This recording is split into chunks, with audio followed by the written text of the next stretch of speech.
I've got tips to share on how you can elevate your art with paint by numbers.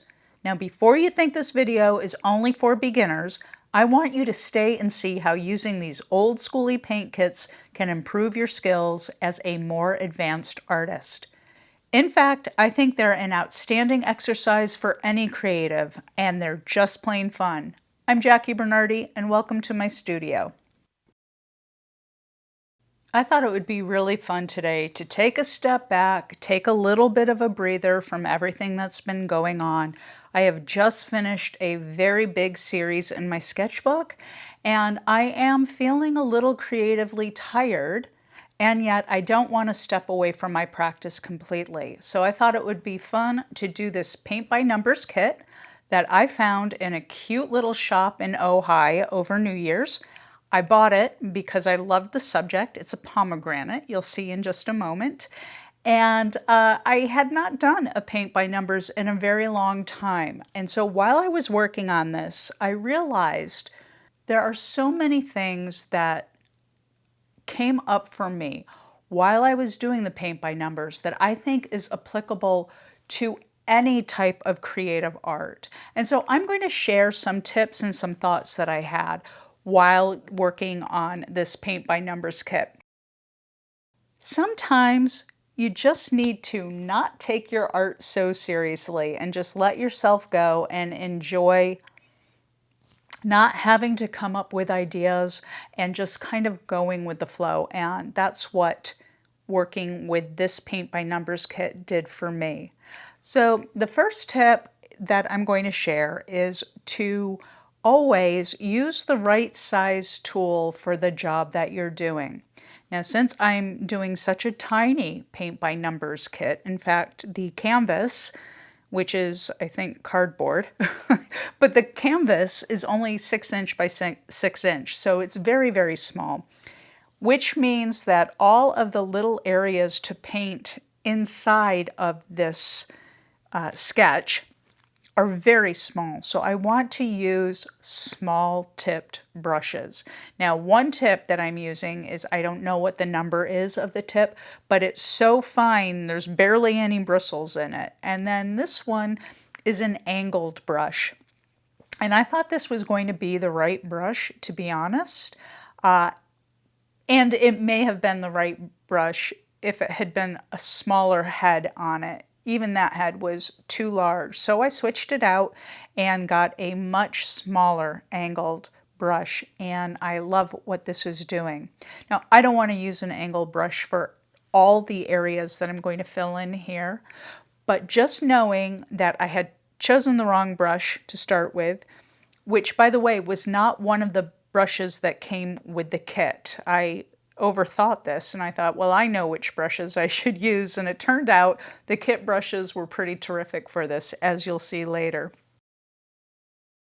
The next tip is something that I already did in this video, so I'm going to go back just a little bit, and that is to swatch all the colors that you intend to use on a piece. Now, whether it's paint by numbers or an abstract art piece or something you're going to use on the jelly plate, you may want to swatch all the colors before you get started, so that if you need to go back to the piece at some other date and you've already put away all your paints, you'll be able to easily remember what you used. Now, with paint by numbers, it's really important to swatch and then number the colors, because once you get rid of the first layer, you won't be able to see the numbers anymore. So it's pretty important. So is moving your piece around. And the reason you want to move a piece around, especially if you're working this small, is you have an easier time navigating the smaller spaces. If you're working on a large piece, the reason to move it around is to change your perspective while you're working. We're creatures of habit and we like patterns just naturally. And so when we don't move a piece around, we may be losing opportunities to see things that we wouldn't see otherwise. I really do recommend moving your pieces of artwork around.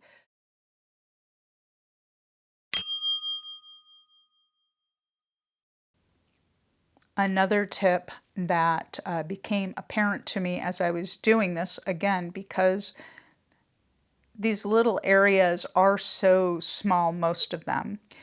The tip is to clean edges as you go.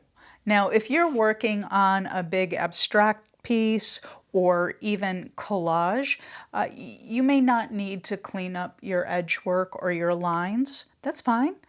But if you're doing a paint by number set, it's really important, especially early on, to clean up the edges before the paint dries as much as you can, because most of these paints in the paint by number kits are not world-class acrylic paints. There's nothing wrong with the paints, but what I'm saying is they're not going to have the opacity. They're likely to not have the opacity that will cover up any quote-unquote mistakes you make by going out of lines. So if you clean it up by just using a damp brush as you go, you won't have any of that line confusion later on. Now, almost every paint by number kit that I've ever seen, you really need to do 2 coats. I mean, to get good coverage, you need at least 2 coats. And again, it's because the paints aren't that opaque. And to get the actual look that you're trying to get with the paint by number, you really want to have that nice opaque feel. All right, this is like the 3rd time that I've tried to record what I am doing here because each time I've not said it clearly.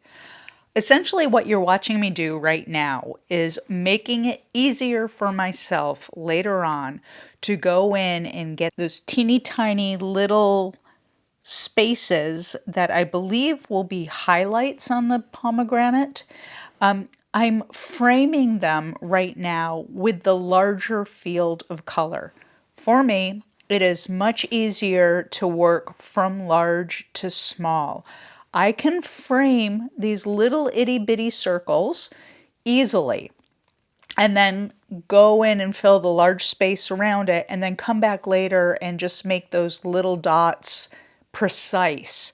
But if I were to go and do the little dots first and then try to go precisely around it with the larger color field, it would be so stressful for me. And I don't want to do anything that's stressful for me when I'm creating art. So the easiest thing for me to do is fill in the larger areas first, leave the tiny areas undone until they're ready to be done. I hope that makes sense because I'm not recording it again. All right, with that, I'm going to let this dry overnight and come back and do the 2nd coat tomorrow. All right, so here we have the piece. The 1st coat is completely dry.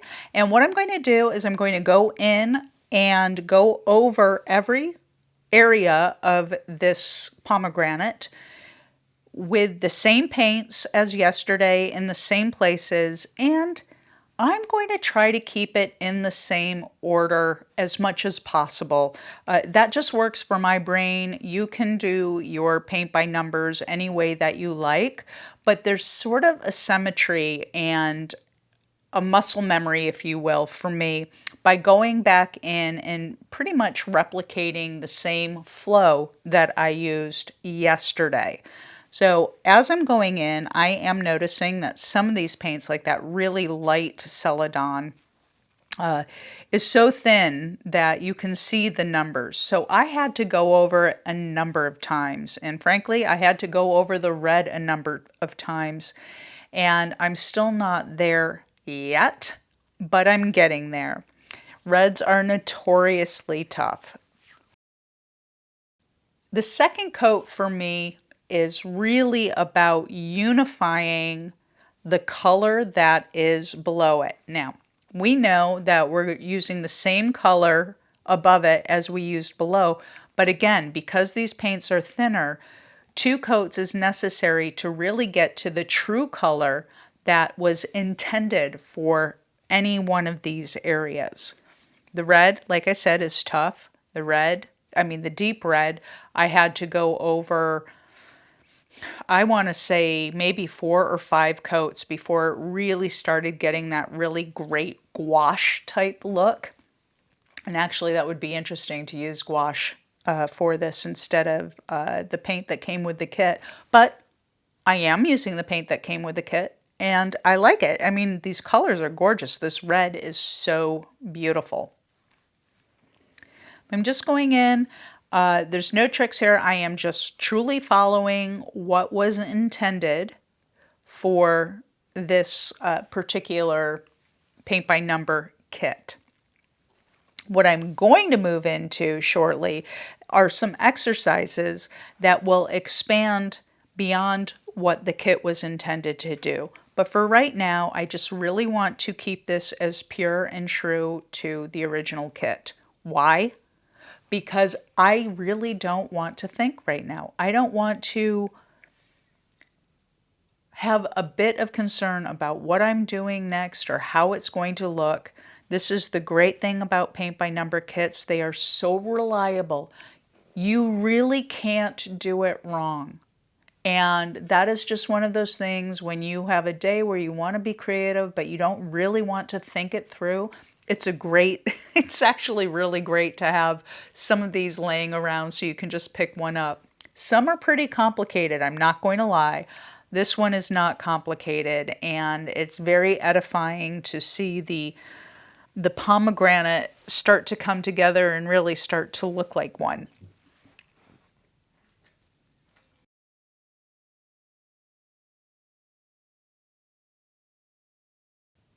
So once I have completed the second coat and it dries, I want to test some things. And this falls under the category of what I'd call skill development, right? So we have a known factor, we have a paint by numbers completed project, and I'm going to use that as the base for some exploration.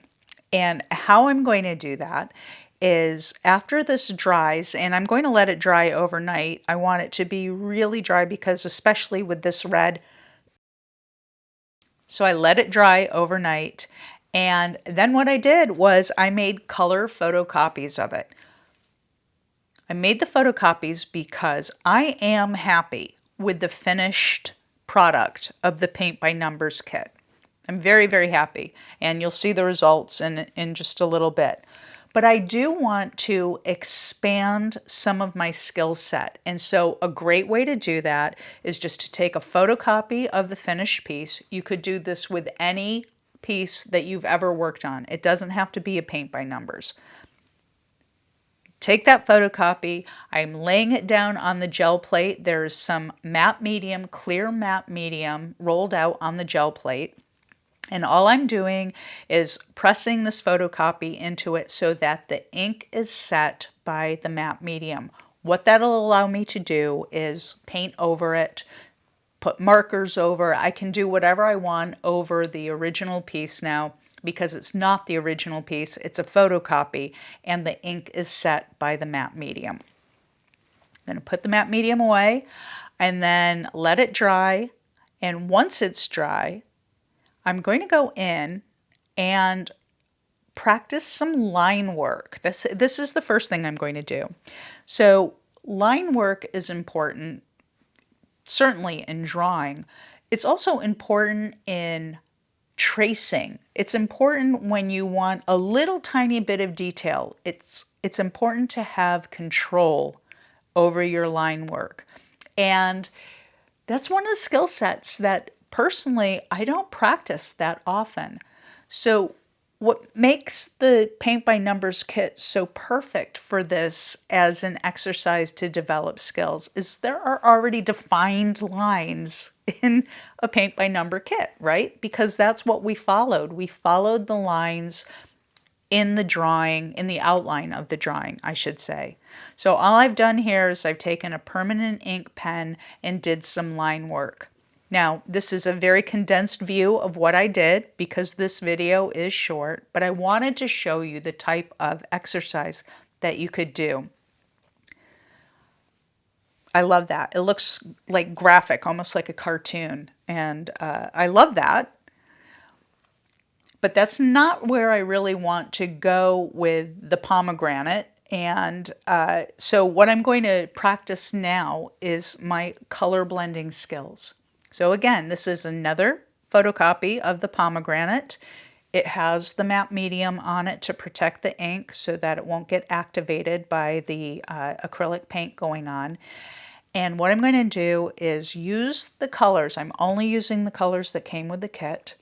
And I'm going to blend them so that the hard edges that you see throughout this painting are reduced into softer edges, more natural-like edges. Not photorealistic, just more natural. And this is a joyful exercise for me. Color blending is one of my favorite activities to do as a creative.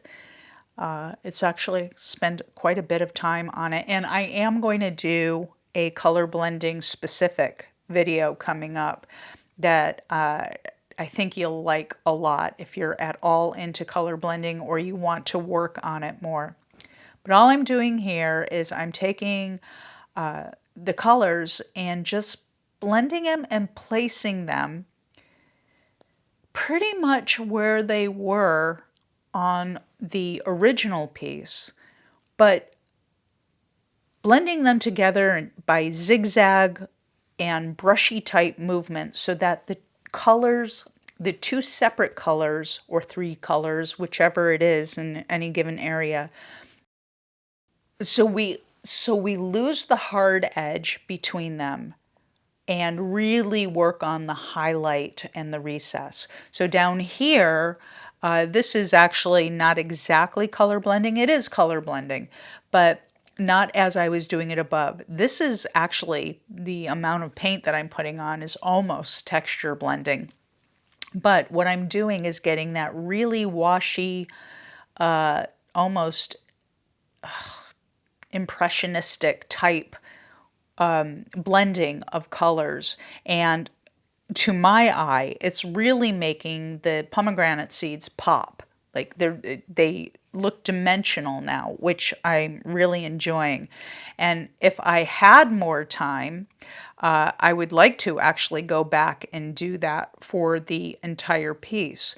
But for right now, I'm just testing different things, practicing different things, and which of course is mainly the color blending. And where I think it's worked best on this photocopy is actually in the leaves. The leaves look, to my eye again, the leaves look so much better to me now than having the hard edges in them. It's a work in progress. I don't know. I mean, I'll tell you that impressionistic type texture thing that's going on down below in the painting, I enjoyed that so much that I may have to try that on another piece, and or take the original paint by number that I finished and actually go over it and do that and see what happens. I don't know though. I mean, I'm happy with all three of these. The intention here was not to finish the day with a piece of artwork that I was going to frame or do anything like that. It was really just to spend a day relaxing and enjoying creating without having to make any real decisions. The exercises, frankly, were just a bonus. I love that. Anytime I can practice is important, I think, for all of us. So that's what I did. I hope you enjoyed this. This is a really different video than most that I make, but wow, I like both of them actually. There's parts of both of them that I like better than the other, but it's pretty great. I hope you enjoyed this. I hope you'll come back next week. We'll have something exciting to share, and remember, creativity is a journey, and just keep practicing and just keep exploring.